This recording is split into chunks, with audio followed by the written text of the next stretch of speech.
Το είδαμε και στο Metropolitan.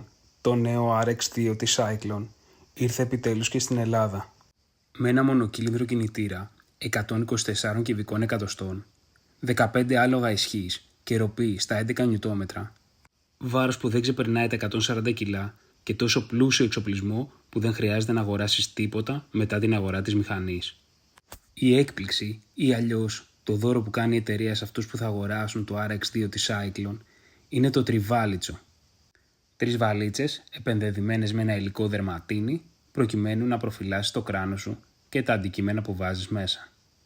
Στο βασικό εξοπλισμό θα δούμε πλάγιο και κεντρικό stand, κάγκελα προστασίας της μηχανής και ποδιά προστασίας του κινητήρα, καθώς και πλαστικά προστασίας εμπρόστιας ανάρτησης.